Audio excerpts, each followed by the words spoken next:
ചങ്കള എന്തൊക്കെ വർത്താനം സുഖല്ലേ? അപ്പോൾ രാവിലെ എണീറ്റ് ചെറിയ പരിപാടികളൊക്കെ ഉണ്ടായിരുന്നു. പരിപാടി മീൻസ് വണ്ടി കഴുകൽ അങ്ങനെ കയറ്റി അതൊക്കെ കഴിഞ്ഞു. രാവിലെ ഒരു ചായ കുടിക്കാറില്ല, അപ്പോൾ സാൻഡ്വിച്ച് ഉണ്ടായിരുന്നു, സാൻഡ്വിച്ച് കഴിച്ചു. ഇനിയിപ്പോൾ കുറച്ച് കഴിഞ്ഞാൽ ചോറ് വരും, ഉച്ചക്കത്തെ ഫുഡ് വരും. അപ്പോൾ അത് വെയിറ്റ് ചെയ്തിരിക്കുകയാണ്. വള്ള അതിനെ നോക്കണ്ടേ. അപ്പോൾ ഫുഡ് വന്നിട്ടുണ്ട്. ഉച്ചക്കത്തെ ഫുഡ് വന്നാൽ അവിടെ ഇങ്ങനെ തട്ടും, ഇങ്ങനെ ടിച്ചിട്ട് തട്ടും. നമ്മൾ പുറത്ത് പോയിട്ട് ഫുഡ് എടുക്കണം. ഫുഡ് അവിടെ ഇങ്ങനെ കൊടുക്കും, ഉണ്ടാകുന്നുണ്ടോ അവിടെ ഫുഡ് ഇരിക്കുന്നുണ്ട്. അതാണ് നമുക്കുള്ള ഫുഡ്. അപ്പോൾ നമ്മൾ ഇവിടുന്ന് അവിടെ പോയിട്ട് എടുക്കണം. അവിടെയാണ് കിച്ചൺ വരുന്നത്. അപ്പോൾ കിച്ചൻ്റെ ഡോറിൻ്റെ അവിടെ കൊടുന്ന് നോക്കും. അപ്പോൾ ഇവിടെ കൊടുന്ന് നോക്കും, ഇതാണ് കിച്ചൻ്റെ ഡോറ്. നമ്മൾ ഇവിടുന്ന് ഫുഡ് എടുക്കണം, എന്നിട്ട് കൊടുന്ന് പോവാം. അപ്പോൾ നമുക്ക് ഇന്നത്തെ ഫുഡ് എന്താണെന്ന് തുറന്ന് നോക്കാം. ആഹാ, എന്താ ബിരിയാണിയാണെന്ന് തോന്നുന്നു ഗൈസ്. അതല്ലോ ബിരിയാണിയാണ്. ഇതിൽ ചെമ്മീൻ ബിരിയാണി. അപ്പം അങ്ങ് ചെമ്മീൻ ബിരിയാണി കുറച്ചെടുത്തിട്ടാണ്.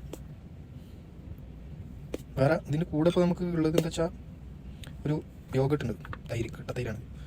അപ്പോൾ നമുക്ക് ചെമ്മീൻ ബിരിയാണി ടേസ്റ്റ് നോക്കാം. അങ്ങനെ ചെമ്മീൻ ബിരിയാണി കഴിച്ചുകൊണ്ടിരിക്കുമ്പോൾ ഗൈസ് നമ്മുടെ ഒരു പ്രിയപ്പെട്ട സുഹൃത്ത് മെസ്സേജ് അയച്ചു. നല്ല തൊണ്ടഭാഗ്യ കള്ളം നിൽക്കുന്നുണ്ട്. എവിടെ?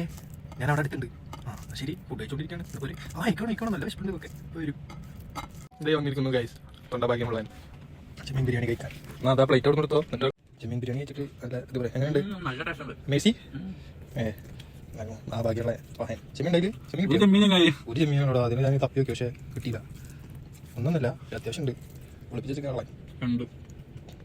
അപ്പോൾ ഫുഡൊക്കെ കഴിച്ചിട്ട് സെറ്റ് ആയിട്ടിരിക്കുകയാണ്. ഞാനിപ്പോൾ ഉള്ളത് ഖത്തറിൽ കത്തിയാത്ത് എന്ന് പറഞ്ഞ സ്ഥലത്ത്, ഇവിടെ ഫെസ്റ്റിവൽ സിറ്റിൻ്റെ അടുത്താണ്. അപ്പോൾ ഖത്തറിലുള്ളവർക്കൊക്കെ ഏരിയ അറിയുന്നുണ്ടാവും. പിന്നെ അപ്പോൾ ഈ ഏരിയയിൽ ഉച്ച ടൈമിലൊക്കെ ആരെങ്കിലും വരുന്നുണ്ടെങ്കിൽ, ഫുഡ് കഴിക്കാത്ത ആരെങ്കിലും ഉണ്ടെങ്കിൽ ഒന്ന് മെസ്സേജ് അയച്ചു കഴിഞ്ഞാൽ നമ്മുടെ റൂമിൽ വരെ അവർ ഫുഡ് തരുമ്പോൾ അത്യാവശ്യം 1-2 പേർക്ക് കഴിക്കാനുള്ള ഫുഡ് ഉണ്ടാവും. എന്തായാലും ഞാൻ റൂമിൽ ഒരാളുള്ളൂ. അപ്പോൾ ആരെങ്കിലുമൊക്കെ ആ സമയത്ത് വിശന്നിട്ടിരിക്കുന്നുണ്ടെങ്കിൽ വരാം. സന്തോഷത്തോടെ ഉള്ളത് കൊണ്ട് നമുക്ക് കഴിച്ചിട്ട് സന്തോഷത്തോടെ പിരിയാം. ഓക്കെ, അങ്ങനെ ആരെങ്കിലും ഉണ്ടെങ്കിൽ മെസ്സേജ് അയക്കണം, വരണം. പിന്നെ അപ്പോൾ അതുപോലെ യാദൃശ്ചികമായിട്ടൊന്ന് വന്നതാണ് എൻ്റെ കൂട്ടുകാരൻ. അപ്പോൾ അവൻ ഫുഡ് കഴിച്ചിട്ട് പിന്നെ അങ്ങനെ ഓട്ടം വന്നിട്ടാണ് പോയി ഫെസ്റ്റിവൽ സിറ്റിക്ക് വന്നതാണ്. പിന്നെ അപ്പോൾ ഓക്കെ, നമുക്ക് ഇൻഷാല്ലാ അപ്പോൾ അടുത്ത വീഡിയോയിൽ വീണ്ടും കാണാം. അപ്പോൾ യൂട്യൂബിൽ ഞാനിപ്പോൾ എൻ്റെ ആദ്യത്തെ വീഡിയോ ആണ്. ഞാൻ ചെറിയൊരു വ്ളോഗ് പോലെ ചെയ്യുന്ന ഒരു ആദ്യത്തെ വീഡിയോ ആണ്. അപ്പോൾ നിങ്ങൾക്ക് ഇഷ്ടപ്പെട്ടാൽ ലൈക്ക് ചെയ്യുക, ഷെയർ ചെയ്യുക, സബ്സ്ക്രൈബ് ചെയ്യുക. ഓക്കെ, അപ്പോൾ വീണ്ടും കാണാം.